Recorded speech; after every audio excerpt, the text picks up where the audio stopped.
George Soros, a billionaire capable of running down currencies and stock markets of a country in a snap of a finger. A billionaire masquerading as a champion of the left liberal cabal of the world and looking to destroy the cause of nationalism by interfering in the internal affairs of other countries through his network of intricate NGOs, has now raised the stakes in his rivalry with Prime Minister Narendra Modi, one of the last remaining nationalist leaders on the face of earth. Soros, through his Open Society Foundations, orchestrated the recent Pegasus spyware scandal, adding another chapter in his enmity with Prime Minister Modi. Hi and welcome, you're watching TFI English, the national and socio-political analysis arm of the TFI Media Group. I'm your host Diksha, and in this video, I will explain to you how George Soros is funding a war against India and Prime Minister Narendra Modi. Let's begin. The bogus Pegasus spyware scandal that first broke out courtesy Amnesty International and Forbidden Stories has quickly been blown to smithereens in the absence of any concrete and foolproof evidence. The left establishments and media publications nevertheless picked up the fallacious story and tried to spin it into an anti-Modi narrative.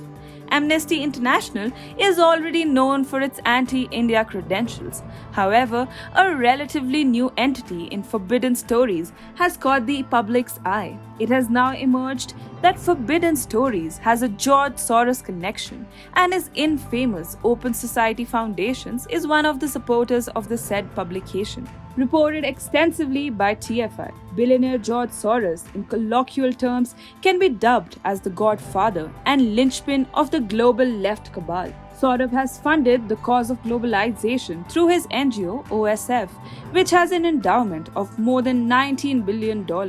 And in the last 3 decades, he has made every effort to accelerate globalization and weaken the nationalist values around the world. Like a petulant, obsessive teenage girlfriend, Soros has been after Prime Minister Narendra Modi as one of the few nationalist leaders remaining on the global map. Soros made it his life mission to overthrow the NDA regime. Soros' involvement in the anti-CAA protest, farmers' protest, and most pertinently the protest in the aftermath of abrogation of Article 370 in Jammu and Kashmir has made it clear that he will not stop at anything other than toppling the Modi regime. Last year, in February, Soros at the World Economic Forum in Davos had attacked Prime Minister Modi for liberating Kashmir. Myth that the region was free of separatists and Islamists that could be indirectly funded through his blood money. Soros in his speech had remarked, nationalism, far from being reversed, made further headway. According to Soros, the biggest and most frightening setback, he said, came in India, where a democratically elected Narendra Modi is creating a Hindu nationalist state, imposing punitive measures on Kashmir, a semi-autonomous Muslim region, and threatening to deprive millions of Muslims of their citizenship. During the same speech, Soros pledged $1 billion to fund a new university network to tackle the spread of nationalism.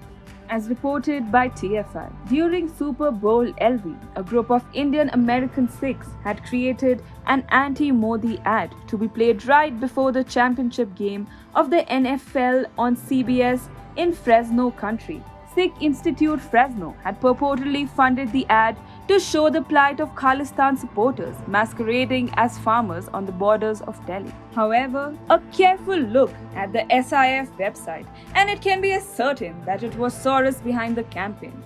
The SIF website clearly mentioned that Soros's OSF is one of the main donors.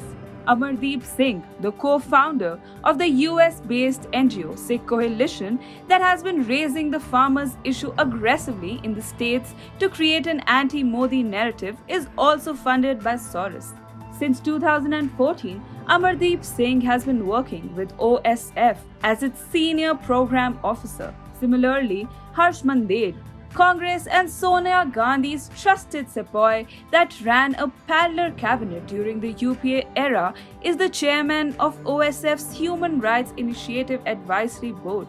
Interestingly, during the Shaheen Bagh protest, Mandir's NGO, Karwana-e-Muhammad, was at the forefront organizing several meetings and events. Mandir himself was embroiled in a court case for trying to instigate the rioters to attack the police machinery. Likewise, Twitter, that has been strengthening the cause of the leftist lobby in the country, going against the diktat of the government and Supreme Court, has Soros's hand behind it. Twitter's top four owners, Morgan Stanley Investment Management, the Vanguard Group Inc., BlackRock Fund Advisors, and SSGA Funds Management. The Vanguard Group Inc. and BlackRock Advisors partly own Twitter, and they are both also partly owned by Soros Management Fund, owned by George Soros. George Soros's hate for nationalism and a necessary corollary hate for Prime Minister Modi is thus well documented. There are myriad NGO chains infamous for their anti-India endeavors that can be directly tied down to Soros. Pegasus spyware is just one of the many scandals churned up by Soros, and in all certainty, it will not be his last hurrah.